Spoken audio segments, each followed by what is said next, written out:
And this is Patrick Richardson, and you're watching the Break It Down Show. Yes, you are. Patrick recently, actually twice this month, he submitted articles, and I'll put links up for those. He's a reporter for the Sentinel, and he was talking with Charla, who's up above me here, about 4-H and the changes to the institution. I know that you have a background, Patrick, in 4-H, and you already informed me by just talking about it. Can we talk briefly about what you think 4-H has been up until recently? Yeah, well, and my background's pretty limited. I was just in it for a couple of years and had to pick between that and Boy Scouts 40 years ago. But, it's always been, in my opinion, it's a youth development organization. I mean, that's its mission, and that's what it's always been. But it's been there for farm families, also families in the inner city, just teaching life skills and any number of things. And it's a great organization. It's always been a great organization. I had friends that were big in it all the way through high school. And it's done great things for kids all across the country. It's just, and it still is that in many ways. It's just that it's like so many organizations these days, the Boy Scouts, the Girl Scouts, you name it. It's being infiltrated by this very far left ideology that just isn't in line with the majority of the people that are involved. Why is that? Well, that's a good question. We talk about the long march through the institutions and all the rest of that. In the case of 4-H, it is in part because, and Charla can jump in as well, but or Charla, excuse me.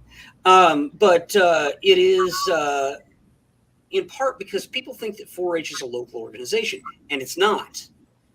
It is a part of the Cooperative Extension Service, which is a federal program out of the USDA, administered through the land-grant universities, which in Kansas is Kansas State University. It's generally whatever university in a state is the local ag university, and that means that the feds control the purse strings, and therefore what's taught. And starting in about 2013, this stuff started to really be pushed with the thriving model that 4-H put forward. This thriving model is one of the things I used it for the title for the episode because we're not familiar with this. But before we get into that, I want to bring Charla over and have you tell us what 4-H is, because your family's been doing this for generations. And you were the one that said, hey, this isn't the 4-H that I grew up with. One, what is 4-H? And why is change bad with 4-H? How was it doing 5 years ago? Kind of give us a feeling for, at least locally, how 4-H was doing and what was it? Yeah, for me, 4-H was basically life. It was a big part of my life growing up. My grandparents were the leaders of my 4-H club when my dad was in. And my dad was in that same club, and then I was in that club, and then my kids were also in that club. And so they were the fourth generation of my family involved with our 4-H club in that single club in our community. It's not like we've all been in 4-H around the country. It was that individual club. And so that was like a big part of my family. And then it still is. Like all the people that are in there, I love them. They're still like family to me. And honestly, in Cherokee County, we haven't seen this influence yet. But back in May, one of our leaders of our club actually brought it to my attention, an article of a family in the northeast of the United States that had an issue with a transgender student staying in the girls' dorms with their daughter. And they were very concerned about that because they hadn't been notified. And through that article, it was linked to the diversity and equity and inclusion page of the 4-H. And then I kind of went down that rabbit trail and just started looking at all the stuff that National 4-H is promoting. And we decided that we'd go through FAIR because by May, the end of May, you're already well into FAIR preparations as a 4-H kid. And so then our county had a meeting with the state representative. And he said, state and national are totally separate and that has nothing to do with us. And so, just ignore what national's doing and be okay with what we're doing here in the state. And we decided as a family we couldn't do that. We can't ignore the bad and still be associated with an organization that promotes things like racism and sexualizing children. And so from there, we decided we had to have something for the kids that don't want to be associated with that anymore. And so that's why we created our new organization. Boy, that's a lot already. Yeah. Okay, so we have to ask, sexualizing children, what are we talking about here? That sounds terrifying to me in my mind. You know, I never lived in a farm or anything, but I mean, if you're raising pigs and learning about chickens and right, those activities on the farm, the mechanics are there. Like kids know how babies are born, but discussing your gender and your parts may look one way, but you may feel another way. A youth organization leader should never be discussing that with a child. That is the parent's place or a counselor's place. And there's professionals for that. And some volunteer from the community shouldn't be the one that discusses that with kids. And there's actually a document on the 4-H website with the 4-H insignia on it that has the genderbread man. And it's used to teach young children, kindergarten through 5th grade, about gender and the different ideologies around it. And that's just not what 4-H is supposed to be about. Yeah. What? I got to bring Patrick over. Kindergarten to 5th grade, Patrick, teaching them about gender, orientation, assigned sex, all of these things. I remember my folks were like, you cannot watch a PG-13 movie until you're 13. Like that was a hard rule, right? You couldn't go see rated R things. And even then I was like, yeah, whatever. I just want to watch The Incredible Hulk, right? Maybe I was aberrant in some way, but why are we introducing this stuff to kindergartners who are just learning how to behave in class? I wish I had a good answer for that, because I don't. I don't understand what the thought process is behind that. I don't understand what the reasoning is behind that. It doesn't make any sense to me. But it's happening, and it's not just happening in 4-H. It's happening in our schools. It is happening, everywhere. And I don't know what the reasoning is behind it. I really don't. I know I'm repeating myself, but it doesn't make sense to anybody, from Planet Consensus Reality. But it's something that is happening all over the place. And go ahead. Have a problem with dealing with? I'll just put. Look, kids are weird, right? They do all kinds of weird stuff, and you can't account for any of it. Did 4-H have a problem with being a bigoted or closed-minded organization 5 or 10 years ago? Was there any kind of revelation? And this is a question for either of you. Was there some big change or need for change? What was 4-H's big problem 4 or even 5 or 10 years ago? There wasn't one. People, when you think 4-H, you think, farms and chickens and hogs and pigs and horses and all that. It's much more than that. 4-H is active in the inner cities. It teaches, how to balance a checkbook. It teaches life skills. It does all of these things. So there never was a problem. Yeah.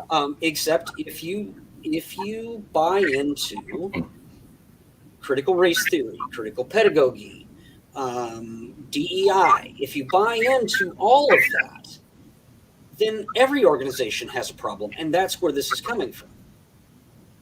Yeah, and I'll add, we did a skit at 4-H Days this spring on the history of 4-H, and 4-H was one of the first national organizations to allow girls in to do the same things as boys, and they are also very accepting of blacks in the 60s when it was not the thing to do. They were a very inclusive group from the beginning. There was no need for change of their policies because everybody was included in 4-H, no matter their skill level or their race or their sexual orientation or anything. So to push this is almost exclusive to those of us who don't want it pushed on our kids. And we kind of feel like we have been excluded because I have reached out to National 4-H multiple times and have been ignored. So they are actually drawing a line that a lot of us aren't willing to cross. And by that, they exclude us. So, and I'm putting links up and in the comments to Patrick's articles. Definitely check those out at the Sentinel. So, I mean, yeah, okay. We had the other day we had Kim Husing on the show. She is a assistant superintendent for a school district here in California, and two of the things that she said was one, like you have to try to find ways to get that kid who is different into things, right? Like and find a way to house them. I'm not sure how great 4-H is at that. And like I'm thinking a kid, any kid, no matter how goofy or different or whatever they are, like I would imagine you guys are like, yeah, we love all kids. Let's cover that in a second.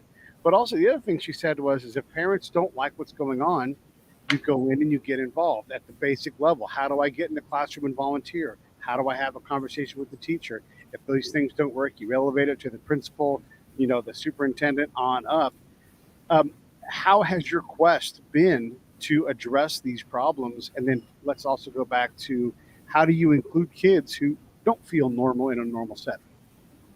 So for us, we've talked to our local people, and they were very understanding of our concerns, and they agreed, that this shouldn't be taught in 4-H. And then so we went up to the state level and we had the meeting with the state representative, and he was like, well, we're not doing that in Kansas. We're just including everybody. We're not going to promote anything over that. It's just national. And so then I tried to contact national and been like, is this going to come to us? Are we going to be forced to do this? And, I'm concerned about these policies, and never got a response from national. Got an apology from our state guy. He said, yes, they should have contacted you. But still nothing from national ever. And then I found out that the state guy that we were talking to was actually involved on the national equity design team and did not disclose that in his meeting with us. So I felt that was a little disingenuous. But anyway, what it came down to was people see 4-H as a whole, regardless of if what is being promoted is at the national level or the local or the state level. They see it as a whole. And we just couldn't be associated with that and their programs that they're promoting. So we decided that the best move for our family was to start an alternate organization. And we want to be really clear. We're not trying to destroy 4-H, because 4-H is a great program. It just has some bad ideas right now. And if people want to still be in 4-H and join our organization, that's great. They can be in both. And I don't know, we just want to make sure we're not tearing down 4-H, just right. Ideas that they're promoting at this time. Before we get too far into what you guys are creating, I want to get into, I'm positive the next weird kid that shows up at 4-H will not be the first, they will not be the last. And I mean, any kind of weird, right? Yep. So when that kid shows up and he is just awkward and they just aren't going to fit in for a while, what does a timeline look like when they finally, because all kids, just about all kids figure it out, right? What does that look like? How do you guys treat someone who you're like, this kid just needs some extra patience and time? And by the way, I remember growing up, my dad was big into a ministry with, special needs kids, kids who are developmentally disabled. And through exposure, I learned that like it was totally fine, right? But as a young kid, you're terrified. You're like, what's happening? Am I going to get that? All these other things. And so proximity allowed me to learn something about something that I couldn't have done and may never have done it as an adult because I wouldn't have had to. So that presence that changed how I saw, folks with Down syndrome or spina bifida or any of these other problems that, look, they're just people with a different set of challenges than me. So talk a little bit about how 4-H, at least locally for you guys, how do you bring that kid in who maybe needs some time, whether they're special in this way or that way, whatever. I think you hit the nail on the head when you said they're just people, and you just treat them normal. You don't act like they're different or anything. If they need extra help, like walking, then you offer that help. You be that helper for them. But you just treat them like a kid, because they want to be treated like a normal kid. They don't want to be different and stick out. They want to be out there playing. If they're in a wheelchair, help them wheel their wheelchair around so they can play kickball with the kids. That is where equity on the surface looks great, because that is what the definition sounds like. If they need a little extra help, you give them that help and you help them be equal with the other kids. But they take it too far when they start tearing down the normal kids. I mean, normal is not really the right word, but the average kids get tore down so that they're at the same level, you know. There's a problem when you talk about inclusivity and the acronym LGBTQHAI plus. There's no heterosexual element in that. Like, so you're already excluding people, right? Right. And making what is the biological norm, you're making that thing abnormal now. And celebrate people, but be inclusive. Don't be inclusive by excluding, the bulk of people. And again, why does a 5-year-old need to be worrying about these things? And if they bring that up, gosh, okay, great. Let's let the parents and counselors deal with that, not the folks over here helping with the Farm Bureau. All right, I'm gonna shut up. Patrick. Well, and let me say this. This came to my attention because my veterinarian, when I went in to get some food for our dogs, said, "I got a story for you, Pat," and pulled me aside and discovered that at 4-H camp this year, the state 4-H camp run by Kansas State University, the land-grant university under federal aegis, had a 12-year-old biological boy sleeping in the girls' dorm. Now, understand that the 4-H camp is sex segregated, and a boy in the girls' dorm is grounds for being kicked out of camp, or vice versa. It is strictly sex segregated. They are only co-ed in communal areas. It's very strict on that. And so, but they had a 12-year-old boy sleeping in the same dorm with 12, 13-year-old girls. Now, that is a problem. It's a problem because the parents weren't informed. They didn't find out about it until they were on their way home. And the national policy, which the local 4-H, the state 4-H camp, and Kansas State University go by, is that parents are not to be informed. And not only that, but if someone says if a biological boy says I'm a girl, no one is allowed to question that at all for any reason.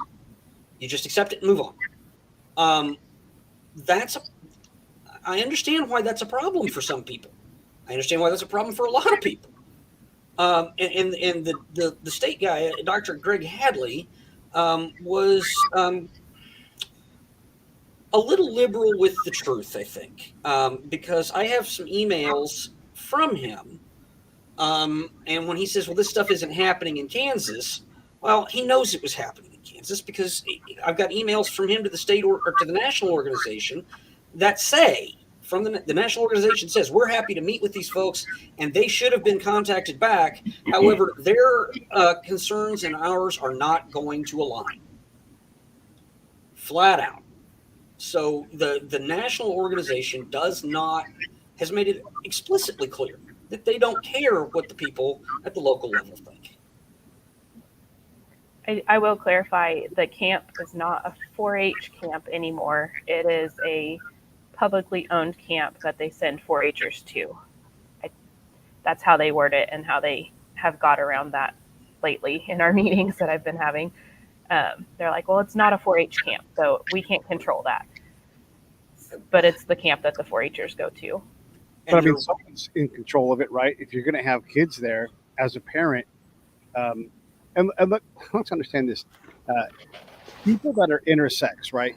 Triple X chromosome, XXY chromosome. These are kids that are significantly different. And it does not happen very often. We're talking 1 in 10,000, that kind of number. And if they're aware that they have it, it's usually pretty common that person needs extra attention, if anything else. And it's not something like that anybody's going to have a problem with, because this is like a special ed kid most of the time. So if you're telling me that my daughter is in a camp, if you're not telling me that my daughter is bunking with a boy, that's a problem right on the surface, because I am the adult responsible for getting this kid. This is my kid, my responsibility, my loved one, and how I raise them really is my business, not Kansas State, 4-H. It's my job. And so if you're going to hide something from me like this, and I consider that a threat, I need to know that right away. I mean, how many permission slips do you have to sign as an adult? Like, oh yeah, I'll allow my kid to go on this bus, to go on this trip, because we have to know. The second you start hiding things from parents, I mean, who are you trying to deceive? Are you telling me I can't handle the truth about my own kid who I'm raising? I just don't understand that. I think that's why there's a big push for homeschooling in America right now, because they don't trust the people that were in authority over them to tell them the truth anymore. Yeah. So, okay, so let me ask this then. Okay, so if that's true, and 4-H is not responding at the national level to parent inquiries, and at the local level they're not being forthright with how involved they are with these policies, how does 4-H rebuild trust with its community? I mean, your grandparents were involved with it, and I don't know how much before that 4-H existed, but it can't be a long time before that. Grandparents are grandparents for a reason. They've been around a long time. Can they earn your trust again? For us, I'm not sure. It would just depend, and that's just me personally. It would just have to be, I'd have to see what they do before I make that judgment call. And it would be a lot of work on their part, sorry, to regain that trust as an organization. Now, that does not apply to like our club leaders. That applies just to the national organization at the top and probably the state leaders. But like I said, in Cherokee County, we have great people in 4-H, and I'm not mad at them at all. We can't be associated with what National's doing. Yeah. And I mean, and on that level, like National has a goal that by 2025, 2027, these policies are going to be implemented all the way down to the local level. The Kansas State 4-H handbook says that the state and local 4-H levels have to fall in line with national policies. And so it's coming, and people are going to have to decide if they're going to make a stand or not. Right. Patrick, it seems crazy, right? Like the top-down approach to raising kids, it doesn't usually work, especially when you're so out of step with what parents want. And I don't hear a lot of like hate and discrimination going on. What we're describing here is 4-H. And I don't think anybody thinks of 4-H as being, they might think it's boring. They may not like farming, but they don't think, boy, what a bunch of monster bigots over there raising those cows. Yeah, but I guess that depends on who you talk to. In my second story on this, and believe me, there's probably more coming. There's a Dr. Nia Imani Fields, and she is the 4-H coordinator for the state of Maryland at the University of Maryland. So she is the equivalent of Dr. Greg Hadley here in Kansas, or Dr. Mary Arnold, who developed the Thriving program at the University of Oregon, or Oregon State. I'd have to look here. Oregon State, excuse me. So there's always one person at the state level at the land grant university, the federal land grant university, who is in charge of 4-H, and she wrote a paper called Exploring 4-H Thriving Through an Equity Lens. And in this paper, she explicitly states that 4-H is racist because it just everything is apparently, and that we must enact equitable practices and understand oppression and privilege. She links it to Marxism, and that as a good thing. So I guess it depends on who you talk to. At one point she says, and I'm just going to quote, "In American culture, dominant identities include white, middle-class, wealthy, heterosexual men, Christian, people with college degrees, people with full physical and mental ability, American citizens, and English-speaking people. So if you're any one of those, you are by definition an oppressor, according to the person who is in charge of 4-H for the state of Maryland." So, no, by the definition that most people adhere to about racism, no, 4-H is not a bigoted or racist or anything else-ist group. But to this group of people who are promoting the DEI, who are promoting these things, it is by definition racist because it is. Yeah.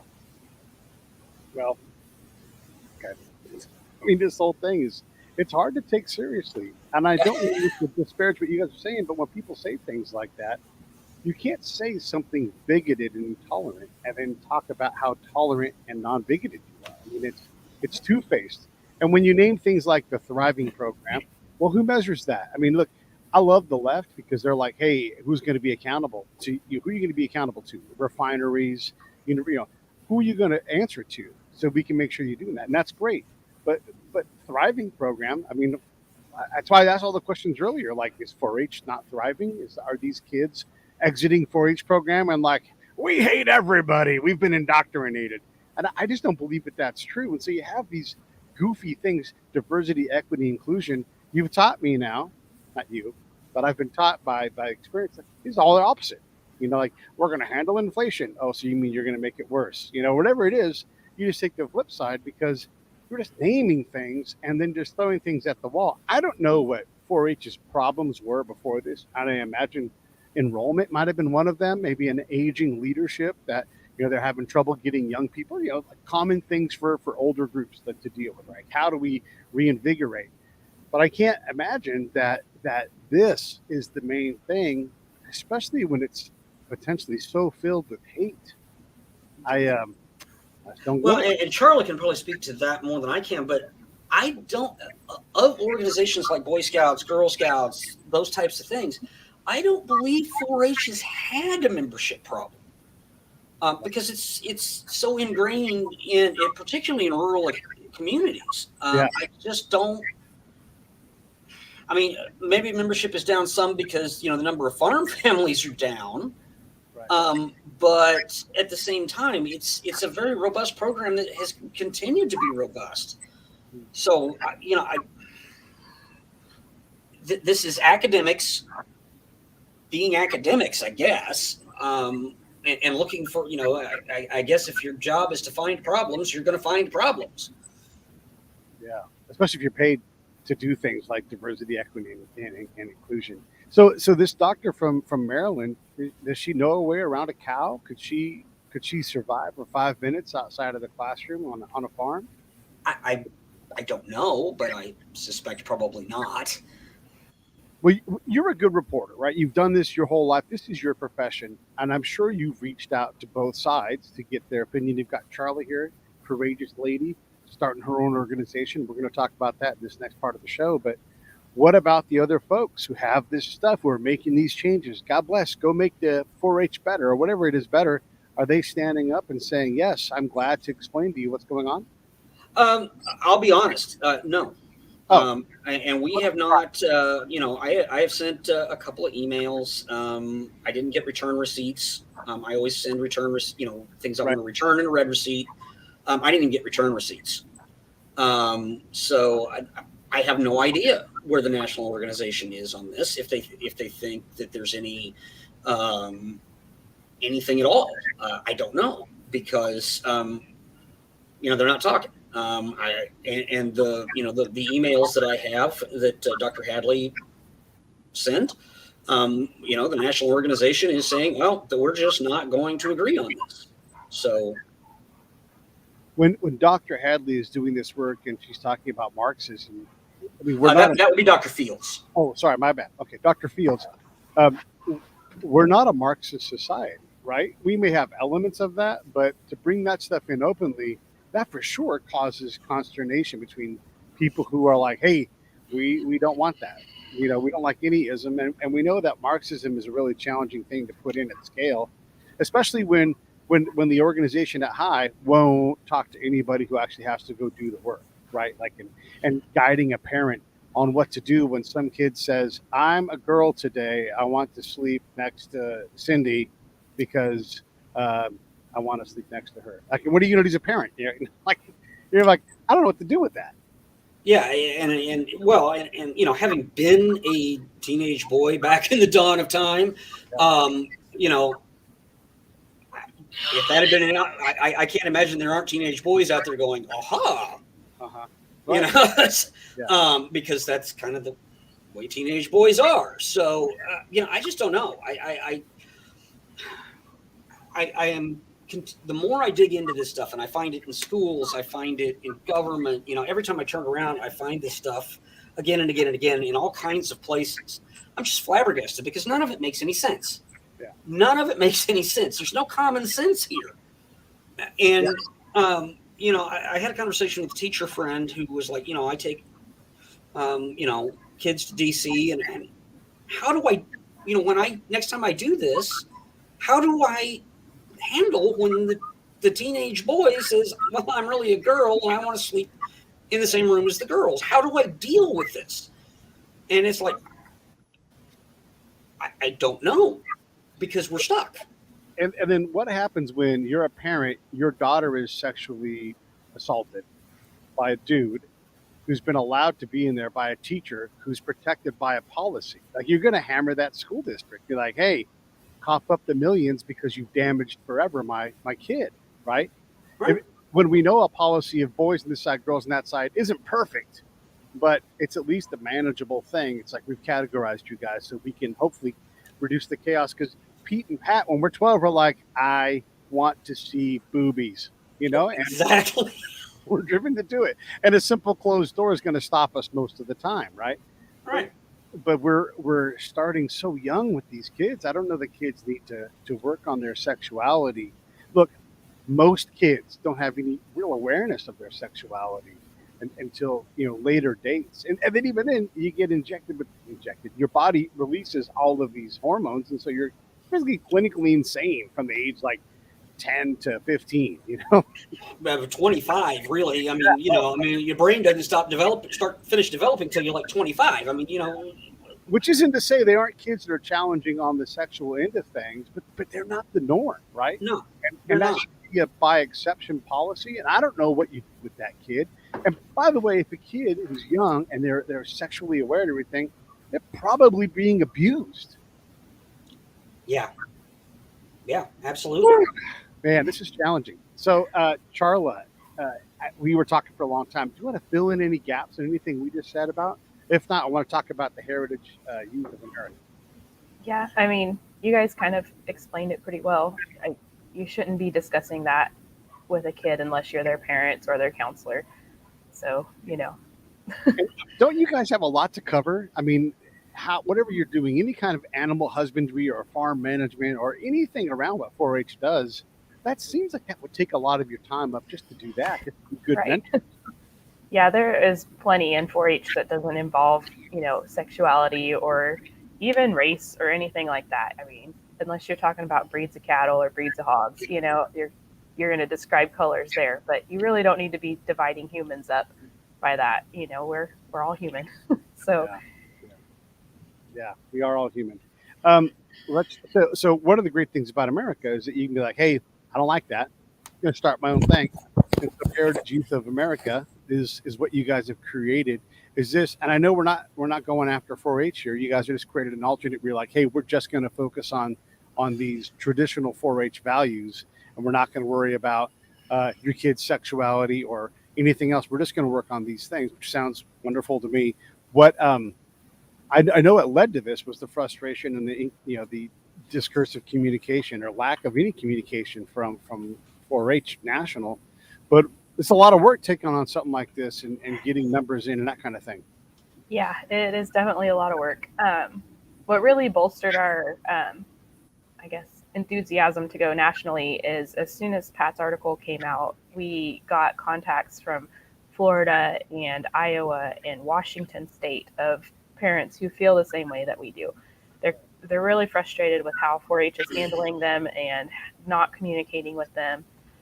One parent in one of those states was asked to step down as a leader of her 4-H club because she refused to show her vaccine card. Like, that's not okay. And, I don't think a private organization should be able to do that to anybody. That's your private medical information, and it's your private decision whether you want to get vaccinated for anything or not. And I'm a nurse saying that. So, you shouldn't be able to force people to reveal their medical information. Or between them and their doctor, and the doctor's like, hey, don't get that shot, in particular for you, not good. And then have some company who's never even going to bother. Or, hey, religious, I don't do those things at all. and then just like, well, you don't get to keep your job. Like, you just don't get to do Right. that. That's discrimination, like that's like the basic definition of discrimination. But, just hearing those stories from other states of people that are also frustrated like we are and wanting an alternative, but there's not really anything out there. I mean, there's alternatives to the Scouts and they follow those same models. We're not going to follow the exact 4-H model. Obviously, we don't want to be a carbon copy. We want to be our own unique organization so that kids, they can do both if they really want to. But we're going to focus more on like the heritage of agriculture in the United States and how you can apply those concepts today. So like if you're in an apartment in the middle of the big city, you can still grow your own food. You might have to have a hydroponic tower, or something like that, to where you can be a little bit self-sustaining where you're at. Right. Yeah. That sounds horrible to me. You guys are bigoted monsters. So exclusionary. I'm mocking that one. Yeah. Just for the sake of clarity, in case my sarcasm doesn't come through. Patrick, I wanted to ask you about your article. How has it done in terms of getting picked up? Obviously, you got picked up by the Break It Down show, but where else have you been picked up? So far, just Instapunting. And I'm really quite surprised by that. You would think that something like a beloved youth organization being infiltrated by absolute radicals, and I hate to put it that way, but that's what it is, would be national news. And so far, it hasn't been. And I really honestly don't understand that. My hometown bakery, though, the One House Bakery, they got picked up nationally, internationally, because they made Pan Solo. He's in the window, and that's my hometown where I grew up, and it's super great to see that kind of thing. And I love these stories, but here we have this cherished organization in America that we all, even if we didn't do anything with it, we know about it, right? And it seems to be underreported. What do you make of that? I don't know. I mean, maybe it's just bigger fish to fry right now. Maybe it's with Ukraine and all these other things going on. Maybe that's just the election. Yeah. But I would think that this would be an election issue. You would think that because this ties into education, it ties into all this other stuff, that this would be something that around the election cycle would be of interest nationally, but it just hasn't been. And I really find that almost disturbing. How is it done regionally? Fairly well as far as I know, although, again, we haven't, as best I know, no other outlet has picked this up. Nobody else is working on it. I wish they would. I would be more than happy to push this, to help any local or regional or national organization that wanted to work on this. Look, I've already scooped the whole mainstream media on it. I don't care who works on it at this point, because there's more here. There's a lot more here, and there's more than I can work on by myself. So, if somebody wants to work on it that's listening, hey, contact me. I'll point you in some directions. Yeah. Why are we dealing with this? What is the point here, right? Like, if you draw people away from what seems to be a healthy organization in 4-H, because you're not going to make parents like, oh, you know what? Guess I got to just accept it. Like, that's not going to happen in America. That's a farming, folks. Farming. Here's what I've learned about farming folks internationally. They don't want the government in their business. You want to help us with feed and seed? ACEs. We'll do that, right? But and here, I went to Afghanistan and like, Pete, find out about the co-ops. And I'm like, I'll find out about the co-ops. Because, we love co-ops. I don't know, for some reason. And they're like, it's not doing well. And I'm like, oh, actually, it's doing fine. They co-op all the time to, bring their crops in, to rent a tractor for a couple of weeks. There is co-oping. It's just not our co-oping, right? And so you find out that these farmers, they don't need the kind of help we always think that they want. Is this just an extension of that, of the big government being bad at helping farmers? And we can't act like small farming is thriving in the nation, right? It's going the other direction. Well, I don't think that's it. I really don't. I think it comes down to a small group of ideologues who have what amounts to a religion in this DEI, this the critical race theory, the culturally relevant teaching, all of these things, right? It amounts to a religion, and you can't deviate from that. You can't question it. And if you do, you're ostracized. The cancel culture and all the rest of it is this is just a larger symptom of what is going on with every institution in the country. And that it doesn't make sense. I told a friend once, if your ideology and reality conflict, it's probably not reality that's wrong. Yeah. But they can't examine this group of people that's pushing these things don't seem to be able to examine, here's my ideology, here's reality, here's observed reality. Right. What these things are conflicting, I need to adjust my ideology. And they just don't seem to be capable of it. Yeah. I've talked to a lot of farmers throughout the world. I really have. I think about this like all the time. I've talked to someone, and here's what farmers don't ever say. Like, oh, I'm a black farmer, or I'm a Mexican farmer, or I'm a Waziri farmer, or whatever. Like, they don't talk about tribe. They don't talk about their ethnicity. They talk about being a farmer, and they're part of a community. They go and they talk about the same problems, and they get together and they try to solve their own problems right there. Because again, why would you trust the government, especially when these are the answers? Hey, you got to bring boys and girls and bunk them together at overnight camp. Like, no, we're not doing that. And look, farmers are a conservative bunch. And I mean that in like the small C, not like saying they're like, Republicans or anything. Just saying you want to have a path that's common, and you don't want to mess with that path. Like whenever we come in, like, you're growing pomegranates wrong, Afghan farmer. And he's like, we've been surviving for generations doing it this way. We'll stay the same. That kind of conservative, we are like, this is our path that works. If you've got an idea on what might work better, great, glad to listen, but don't expect me to implement it, right? And I think that's true for farmers everywhere. Let me bring Charla in while I'm talking about farmers. Am I at all wrong on this look at farmers and agriculture people? Are they looking for the next greatest thing to change and try? Sometimes. It kind of depends. You're going to have to really convince them to change their ways. And I mean, I'm kind of the same way. I know what I want to do with my goats, and I'm probably not going to try anything too terribly new unless what I'm doing is not working, Yeah. But that might be a challenge with our new organization because they've always been in 4-H. So we're going to keep doing 4-H, and so that might be a challenge that we face. But we kind of want to get back to that farming roots, like you talked about, and how people co-op together. And, when it's harvest time, you work together to bring in your harvest with your neighbors. That way, you all have the benefit of the extra manpower and you all get your harvest in on time before the frost hits, all those types of ideas, not everybody's an individual and, be proud of who you are, but be proud of your community and who you are within that community.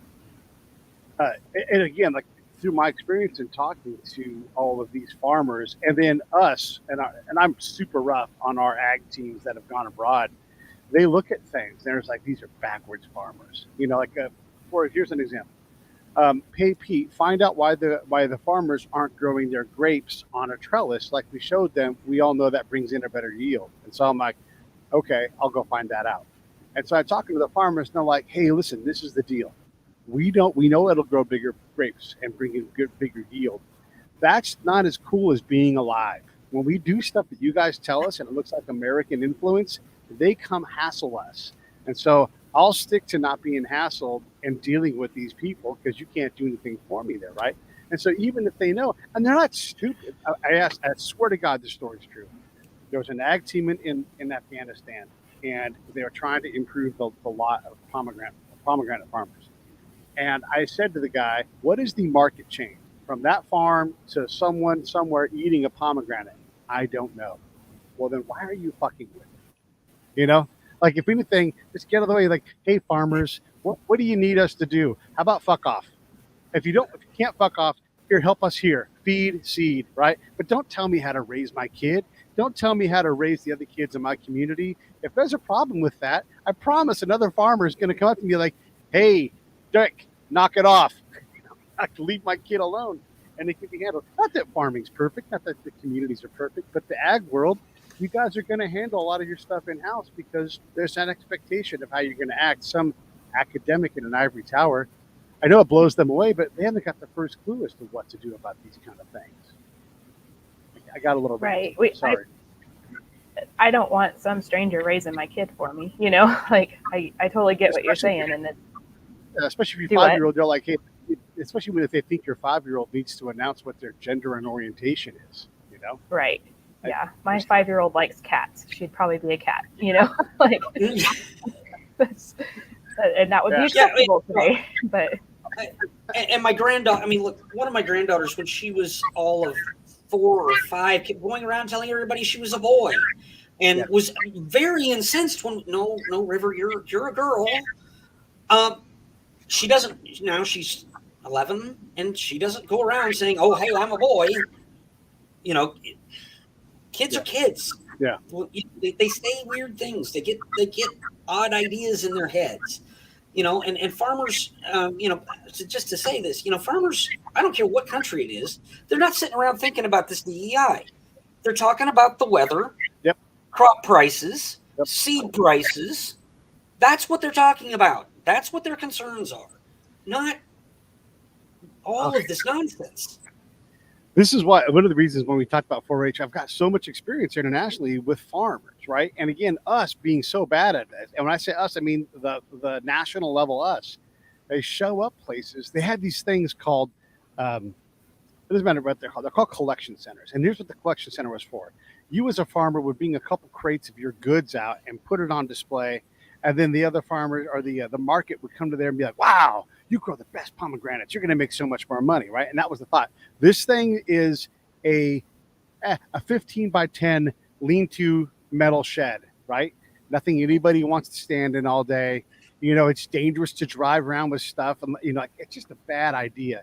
And here's the next thing, right? Just to help the farmers. Did they ever ask the local governor where they'd want or if they'd want this thing? No, they would just say it's going to go here. So they would come in and eminent domain land and build these collection centers that had nothing to do with farmers.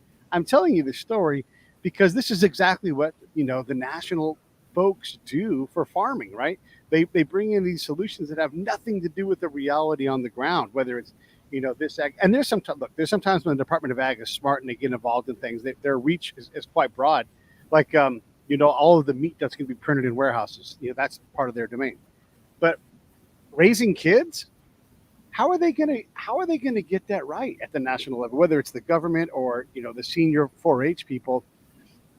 Are you guys worried about the future of 4-H, or is this just so crazy it can't last? I'd like to say it's so crazy it can't last, but the problem is this is 10 years old at minimum. This started in 2013. So they've been pushing this for a long time. And you look nationally with all of this insanity in schools, in every aspect of life, and you think that this stuff is so insane, it's got to burn out, and it just keeps accelerating. So I don't know. I don't know where this ends. I don't know how it stops. Charla? Yeah, it's not sustainable. It's not sustainable as an organization or as a nation. And we're going to have to figure it out, or something's wrong, going to go bad really quickly. But the goal of our organization is raising the next generation of leaders. And their motto that they're going to say is, we are the leaders of tomorrow. And they're going to finish it with a hi-ya, because HYA is hi-ya, right? And yeah, and how kids like to yell. But we need sober-minded. Do what? Sorry. I was going to say, you guys can go to Facebook if you're watching and go to Heritage Youth of America, or just type that link in. It's also in the comments, and maybe scroll up and see. But I just wanted to make sure everybody could look for the hi-ya and where they go get those guys. Yeah. But yeah, we want that next generation of leaders to be grounded, basically. To know what the people at the basic level of America just wants in a government and wants, in general, because it's the ultimate privilege when people that are so out of touch with reality tell us what to do and how to raise our kids. And they think we're the ones that are privileged because of the color of our skin, which I will throw out there that I am Native American and I have a tribal card. So don't judge me on the color of my skin. But it's just like, it's just crazy to think of, looking at someone and going, oh, you're not dark enough, so I'm not going to talk to you. That just blows my mind. And most people in America feel that same way. They're not that way. They're not racist. They don't want to talk about sex with little kids, and so to tell leaders to do that is just so out of touch. And we didn't get too much into it, Pat, but that doctor that draws a circle around what racism is, terrifying. I mean, that, to use, I don't have a better term, that's Jewery, like start drawing the evil monster and start making the comic books now, which is probably already being done. But when you take these symbols, that is absolute racism. Absolute. Like, that's the definition. That's no different than the images of Japanese soldiers, in the early 1900s, when they're like, these guys can't even fly airplanes because they can't see. Like, these things that are just patently ridiculous. You can see it 100 years into the future. But right now they're doing that statement that you read. And I want you to read that again if you can pull it up. And just you look at the evil in that. That is not how you're at all inclusive or you're all passionate for somebody. We're in this together. And if you're going to eliminate all of these people and call them derogatory names and all, that is not how you fix a problem. No, it's not. And let me actually read the statement before that one, because there's two there that really encapsulate this. So in order to enact equitable practices, one must understand. Saying, who is this that wrote this and what document is it? And then say. Okay, this is Dr. Nia Imani Fields. She is, she's got an Ed.D., not a PhD, education doctorate. University of Maryland's Assistant Director of Extension and State 4-H leader. She's a State 4-H leader for Maryland. And the document is linked in my story, and I can, you can put it up there if you want. Exploring 4-H Thriving Through an Equity Lens. And it was for the National 4-H Council's Extension Committee on Organization and Policy. Okay, it's on their website. And she writes, in order to enact equitable practices, one must understand oppression and privilege. Oppression describes the discrimination of one societal group for the benefit of another. Oppression is established and maintained through institutional systems and power, which is held by dominant cultures in our society. In American culture, dominant identities include white, middle class / wealthy, heterosexual, men, Christians, people with college degrees, which would include her, people with full physical and mental ability, presumably the same, American citizens, and English-speaking people. Shocking. Mm-hmm. Shocking. If you are part of any one of those, you are dominant, part of the dominant culture, dominant group, and you are an oppressor. Hey, Charlie, you got off easy. You're not like most of those things, or maybe, I don't know. How do you feel? Do you feel pretty good about yourself? Yeah, we joke about how our new organization is minority and women led because of that. But yeah, you shouldn't put people in boxes like that. I mean, most of us are mutts. We have multiple races in our past, and we're American and we're human, and just leave it at that. Don't be putting people into boxes and trying to define who they are, because everybody is an individual and they should be treated as such. And that's our goal, is that every kid's going to come in, they're going to learn important things like how to run a business meeting, how to take care of your animals, all those things that 4-H used to be about and still is in a lot of places. But as I said, they're pushing to get it down to that local level and to put all these theories and things that they think is better in at that local level, and that's not what we want. And so we want to get ahead of it. Somebody said, why don't we just fight it when it gets here? And I think that's a poor plan. We need to get ahead of that getting to our local area so that hopefully we can maybe stop all this crazy thinking and racism that they're pushing. But, yeah, it's terrible. You could say oppression, and this is from Merriam-Webster, the authority in some cases on words, unjust or cruel exercise of authority or power.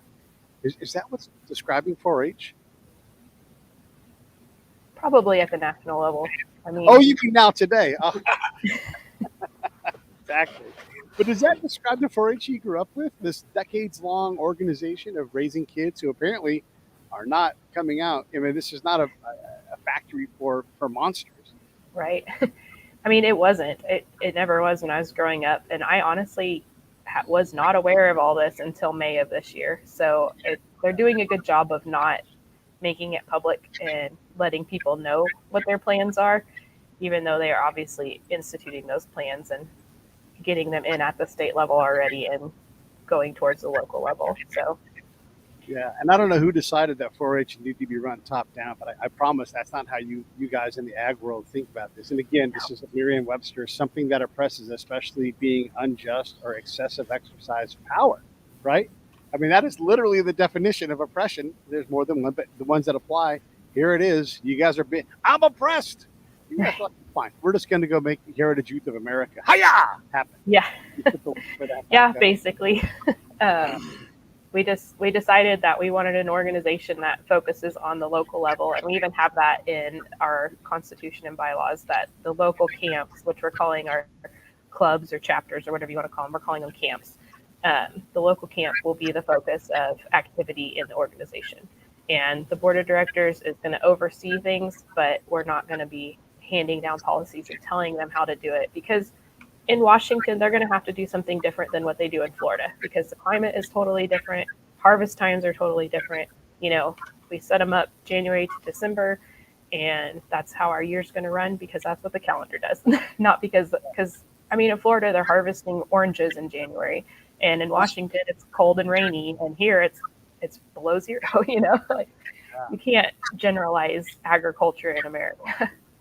Pete has a saying. I'm Pete in this case. I'm talking for third person, because second person's even weirder still than third.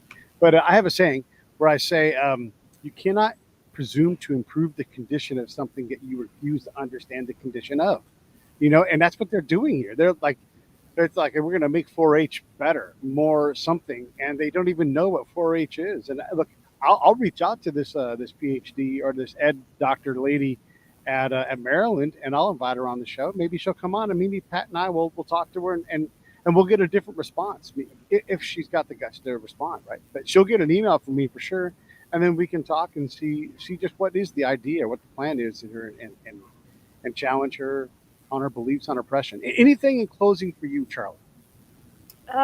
Not particularly. Just, you know, if you want to join our organization, we have our Facebook page, Heritage Youth of America. And we do have a Give, Send, Go if you want to support it. It's givesendgo.com/heritageyouth. And I just literally started that 2 days ago. We are brand new. We incorporated with the state of Kansas at the end of September, and we are working on getting a lawyer to look over our constitution and bylaws so we can get that all nailed down. Nice. And yeah, and then we're going to go national and probably start in Washington, Iowa, and Florida after Kansas. Love it. Yeah. Great. Pat? You know, first off, support Charla. Support Heritage Youth of America, because they need it, and because it's an alternative that is badly needed. And second, again, if there's any other media out there, you know, when I was a newspaper editor, if I had a story like this land on my lap, and I did have a couple, I'd be assigning a team or relieving my reporter of duties to work exclusively on this. I can't do that. My boss can't do that for me. But I'll help anybody that wants to look into it, because there's a lot more there than I have time to look at and dig into. And it's a story worth telling. So, you know, contact me. You know, my email address is available on the Sentinel website. Reach out. I'm more than happy to help anybody that needs it. Come talk to Pat. Get a hold of me, Pete at breakitdownshow.com. If you can't find that, Pete at breakitdownshow.com, and I'll direct you directly to Patrick. All right, everybody, stand by. I'm going to shut the show down. Hey, thanks for watching the show. I really appreciate it. Right here, you can subscribe. Please do that. It makes the show grow. Hit that notification bell so you know which incredible guest is coming up next. Down below is the PayPal link. You can put a small subscription in. That is an enormous help. All that money goes right back into the show. And then right up over here are the next episodes you should listen to, curated by yours truly. Thank you so much.